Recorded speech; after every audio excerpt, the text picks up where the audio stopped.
Continuação da leitura do livro Nós, o Atlântico em Solitário, da Tamara Klink. 30/6/2021, quarta, Lorient. Esse é o lugar que ela estava na França. Sinto que encontrarei o fim de um ciclo na próxima curva, e ele não se parece com o que previ. Achei que terminaria a faculdade aos prantos. Achei que me despediria de cada colega, de cada lugar, de cada objeto. Mas ontem deixei meu apartamento como se não nos conhecêssemos. Abracei meus amigos como se fôssemos nos rever no dia seguinte. Me desfiz dos meus objetos como se jamais tivessem sido meus. Não senti nada. Eu fui correr atrás de uma lista de missões, item por item. Desafiei o tempo, o medo, a pele das mãos que riscam este caderno. Elas estão tão cansadas que eu preciso escrever e reescrever as mesmas palavras, conforme a caneta escorrega e as letras se tornam ilegíveis. Está tarde. Te abrir, diário, foi quase um sacrifício. Eu preciso roubar as horas de sono para poder te escrever. Não sobraram muitas. O Henrique me pergunta como vai o coração. Ansiosa? Animada? Apreensiva? Eu nem consigo pensar nisso. Em todos os minutos, em todos os lugares, minha cabeça está imersa em sistemas e a construir. Em horários de abertura e fechamento de fornecedores, na data em que os profissionais entram de férias, em nomes de materiais que prestam e que não prestam, como roscas, dentes, polias, cabos, fios e fusíveis, bombas, colas, pastas, silicones, óleo de catraca e de motor, adesivos, tintas, fitas, endereços, avisar ao banco que não moro mais em casa, pedir ao médico para não mandar nada pelo correio. Hoje não dou conta de pensar na curva que se mostra à minha frente. 3 anos mudaram muito a minha definição do que é normal, impossível, absurdo, distante, do que é força e do que é fraqueza. O próximo ciclo pede preparo, e todas as outras curvas foram um ensaio para esta. De tarde, Thomas me chamou para sair de barco. Eu disse que esta estava na seção de molhos do supermercado com as mãos cheias de legumes. Ele respondeu: então vou te buscar agora. Traz as abobrinhas. Na tarde que passei tentando ficar de pé na prancha de wakeboard, eu esqueci as angústias e agonias do estaleiro. Esqueci o medo de não dar conta da viagem e de decepcionar as pessoas que confiaram em mim. Algumas horas depois, eu descobriria que, enquanto voltava para a marina, debaixo de garoa, meus colegas se reuniam no auditório da faculdade para celebrar a entrega dos diplomas de arquitetura. Agora eu ouço o som da chuva escorrer pelas janelas desta casa flutuante. Com o cabelo molhado e pele salgada e sozinha, eu não poderia escolher uma forma mais simbólica de celebrar o novo endereço. 20/7/2021, terça-feira, Lorient. O gerente da marina insiste que não tem data para pôr meu barco no seco. Eu não tenho como manobrar enquanto não consertar a hélice, e não posso mudar de porto, monsieur. Se não tirar esse barco da água, vou te infernizar o verão inteiro. Eu prometo com um largo sorriso. O senhor. Consigo um encaixe para tirar a sardinha da água na sexta-feira. Eu terei 4 dias para arrumar o propulsor, lixar o casco e também fazer a pintura. Mesmo sendo um barco pequeno, é muita coisa, que eu nunca fiz também. E tudo de uma vez só. Ligo para meus amigos velejadores, que me respondem que virão me ajudar com lixadeira, balança, rebarpadora, lavadora de alta pressão e os demais equipamentos necessários. Então eu fico aliviada. A sexta-feira chega, os amigos não. Faz sol e vento bom. As pessoas com quem contei foram velejar e eu acho que se esqueceram do meu pedido. Latas de tinta, rolinhos, pincéis, luvas de diferentes espessuras, óculos de proteção. Eu busco novos ajudantes. O Pierre M. se oferece para buscar equipamentos no trabalho e na garagem da casa dos pais. Ligo para meus amigos da faculdade e proponho um programa pouco tentador. Oi, Cat. O que você acha de me ajudar a pintar o fundo do meu barco? Quando e donde? Hoje e amanhã. Numa cidade a 2 horas daí. Estou escrevendo para o Pierre L.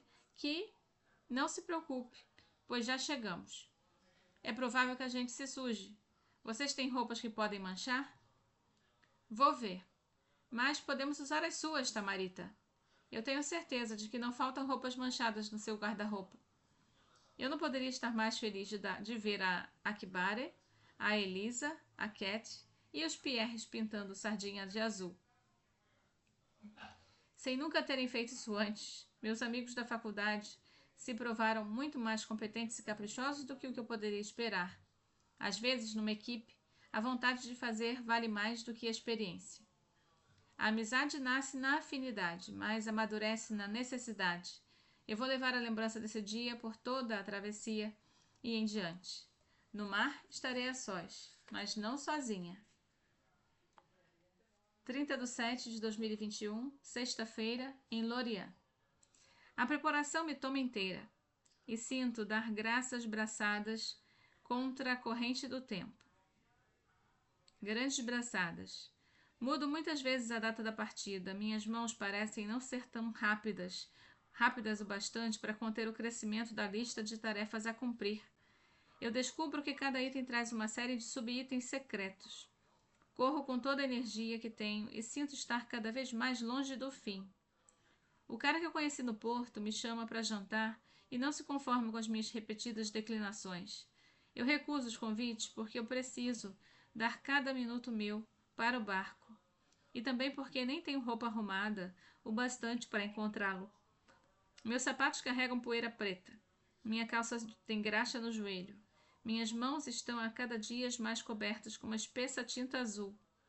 Apesar de recusar os encontros, eu acabo por aceitar a ajuda dele para refazer a vedação dos painéis de acrílico. Arrancamos o silicone antigo, lixamos as bordas da janela, e é uma tarefa chata, sabe, demorada, e o resultado é quase invisível. Juntos dividimos o trabalho por 2.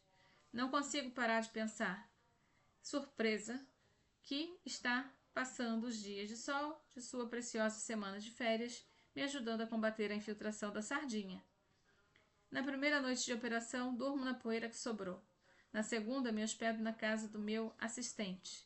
Aos poucos, vou cedendo a essa outra infiltração, que se alastra sobre as minhas tarefas, meus costumes e meus pensamentos. Eu peço para usar sua máquina de lavar, esqueço uma escova de dentes na pia e logo nenhuma vedação impediria a Guillaume de me alcançar. 1 de agosto de 2021. Domingo, em Lorient. Eu não estou conseguindo te escrever diário. Eu acordo cedo e começo a trabalhar, almoço rápido e durmo exausta. Eu deixo o caderno embaixo do travesseiro na expectativa de escrever na manhã seguinte. Mas isso nunca acontece. Eu estou sempre correndo contra o relógio, sempre correndo contra o calendário. O suporte do leme de vento atrasou. O motor teve um novo problema e o EPIRB, o dispositivo de resgate, ainda nem chegou. Eu já limpei o fundo do barco algumas vezes, mas os atrasos dão às algas e aos crustáceos a chance de crescer de novo. Alguns trabalhos têm prazo de validade, tão curto que antes de riscá-los da lista de missões, eu já tenho que acrescentá-los outra vez. Minha mãe pede para eu ligar mais vezes, mas as notícias se acumulam e as ligações para ela acabam cada vez mais longas, então eu deixo para depois. Muitas vezes eu perco a paciência quando ela me trata como criança, me alertando sobre perigos que já previ ou me dizendo para não fazer o que planejei. Grito e desligo o telefone. Esse meu comportamento infantil faz com que ela tenha razão. Eu acho que não te escrever é uma maneira de evitar tocar nos assuntos que me incomodam. Eu tento fugir da frustração de não conseguir cumprir meus próprios cronogramas. Eu vivo cada dia de atraso como uma ameaça.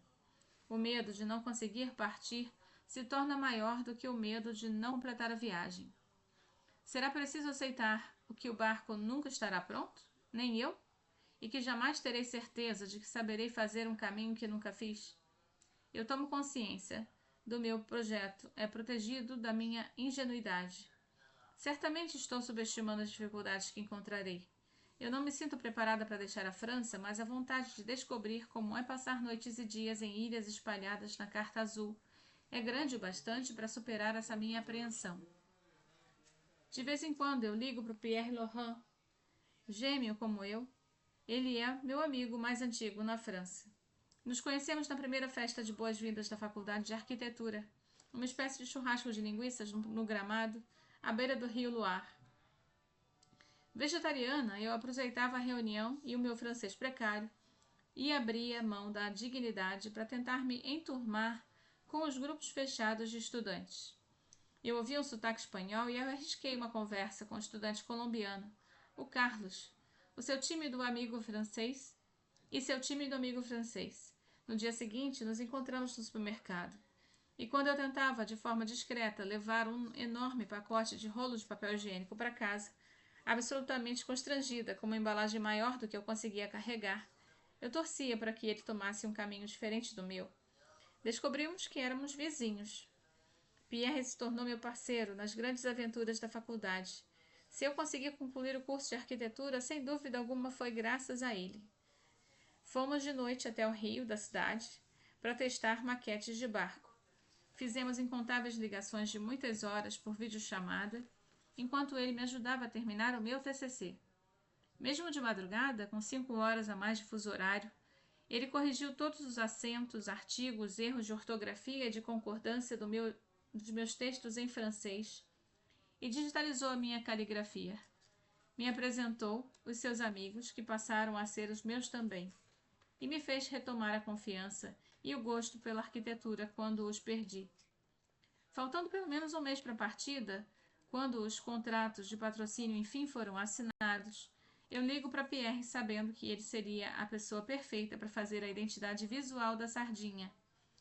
Desenhamos peixinhos como o nome de cada uma das pessoas que fizeram parte do projeto, incluindo os vizinhos, pescadores, mecânicos, turistas, psicólogos, caixas de mercado que me ajudaram nos portos, os amigos que me acompanharam à distância e as pessoas que partilharam da análise de patrocínio do projeto do Magalu, da Localiza e da New One. Eles agora pertenciam ao Cardume. Um ano atrás, eu havia desistido de buscar patrocínio. Meu projeto inicial era construir um barco para travessia. Um veleiro, leve e rápido, desenhado com amigos da faculdade. Alguns colegas diziam que era muito arrogante por me achar à altura do meu projeto. Faça algo menor. Você não tem a competência necessária. Esse projeto não combina com uma iniciante. Bem, eu me lembro de uma frase que meu pai disse no café da manhã, quando perguntamos por que ele tinha construído um barco tão grande para ir para a Antártica. Dá o mesmo trabalho sonhar grande e sonhar pequeno. Quando o projeto é grande demais, você sempre pode enxugar. Quando é pequeno demais, é ainda mais difícil encontrar ajuda. Então eu publiquei artigos, gravei vídeos e Pierre fez imagens incríveis para a apresentação. Madeg e Morgane construíram maquetes, participamos de exposições, peguei carona na estrada para visitar estaleiros, eu negociei descontos, sobrevivi a um acidente de carro e caminhão, a caminho de uma reunião. Entrei escondida pela porta dos fundos em diversas convenções. Eu fui a um evento náutico em outro país, sem conseguir hospedagem, dormi no chão de um banheiro público. Expliquei o projeto em 3 línguas, tanto em salas de reunião como em mesas de mármore, como sentada na calçada debaixo da chuva. Eu ensaiei para falar com detalhes, para passar segurança, para ser o mais breve possível, para que não se cansassem. Muitos não chegaram logo, outros vieram após meses de conversa, quando o sim parecia certo. 2 anos, dezenas de planos e 0 centavos depois, eu decidi não contar mais com patrocínio. Eu começaria com o mínimo e iria o mais longe possível. Depois da viagem do Mar do Norte, eu tive a oportunidade de dar a entrevista para uma jornalista esportiva, a Mariana Becker, e foi a primeira vez que falei sobre o fracasso da busca por patrocínio.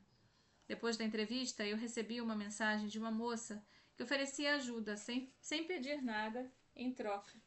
A mensagem de apenas uma linha seria o início de uma relação muito especial e valiosa para mim. Minimalista, precisa e atenta aos detalhes, a moça, que se chama Nanda, me incentivou a retomar a busca por patrocínio e se ofereceu para me acompanhar. Ela me ensaiaria a ter calma nas reuniões, nas análises de propostas, nas leituras de contrato. Me incentivaria a fazer minhas próprias apresentações usando os aprendizados do curso de arquitetura, mesmo quando eu pensava que contratar uma agência especializada me daria um ar mais profissional. Ninguém vai saber apresentar esse projeto melhor do que você, que já mostrou que consegue tirar um bom plano do papel e navegar 1000 milhas com recursos próprios e escassos, sem nenhuma marca ter te patrocinado. Acostumada com as equipes enormes das produções de grandes shows e eventos esportivos, ela valorizava a liberdade de trabalhar com um time pequeno e polivalente. Acrescentar pessoas ao projeto era sempre tentador, mas enquanto eu não tivesse os recursos necessários para o barco, os custos fixos poderiam inviabilizar a travessia. Sem se deslumbrar com as propostas ambiciosas que recebíamos das agências e produtoras, ela se lembraria do essencial. Eu não precisava aparecer nos jornais, nem ganhar os seguidores que eles prometiam. O sucesso do projeto seria chegar ao Brasil em segurança e registrar a experiência com capricho e cuidado para quem quisesse encontrá-la. Os processos eram longos e eu sabia que seria difícil conquistar a aprovação. Cada empresa tinha cultura e valores próprios. As telas das calls eram cheias de quadradinhos com pessoas avaliando os muitos riscos e os modestos retornos possíveis. Eu ensaiei respostas para perguntas difíceis e corrigi muitas vezes a mesma apresentação. Estimavam o alinhamento com a imagem da marca e com o momento da companhia. Nanda me avisou que as grandes empresas recebem centenas de projetos por dia e muitas nem conseguem responder aos envios. Então, mesmo assim, ela me incentivou a escrever e-mails e mensagens no LinkedIn para possíveis apoiadores. Sem ela, eu não conseguiria organizar reuniões, definir entregas, enviar desenhos, combinar gravações, escrever poemas e estimar orçamentos, ajustar contratos, filmar um documentário, ministrar palestras, dar entrevistas, preparar um barco e ainda por cima ser simpática, mesmo quando esgotada. Faz meses que ela é a pessoa com quem mais eu converso. E mesmo a 1 oceano de distância, ela e seu filho, Gabriel, fazem parte do meu cotidiano. Eu sei que mesmo se nada der certo e o barco não partir desse maldito porto, a amizade da Nanda será um feliz legado do projeto. Em Lorient, meus amigos e eu nos deitamos no pontão flutuante para colar os adesivos com os desenhos do Pierre. Ler todos os nomes me fez lembrar de cada uma das pessoas que me permitiu chegar até ali. Eu acho que nem sempre a gente se dá conta da constelação de indivíduos que formam o nosso caminho. Esse gesto, esse texto, são pretextos. Me despeço antecipadamente das pessoas para me acostumar à ausência deles. Pierre, Timery, Pierre M., Mathilde, Corentin, Azélise, Clotilde, Camille, Mathieu. Até meus ex-namorados participaram. Thomas me entregou uma cartinha. Guillaume me ajudou a transportar um anexo. Não faz nem um mês que eu estou com Guillaume II. E é dele o adeus mais difícil. Nos despedimos sem ter certeza de que nos veremos em 2 semanas, em 2 meses ou nunca mais. No fundo, nós também sabemos que talvez eu mude demais. A dor da última linha reta faz parte da construção de um novo caminho e eu ainda vou descobrir aonde eu posso chegar. Sigo na próxima leitura.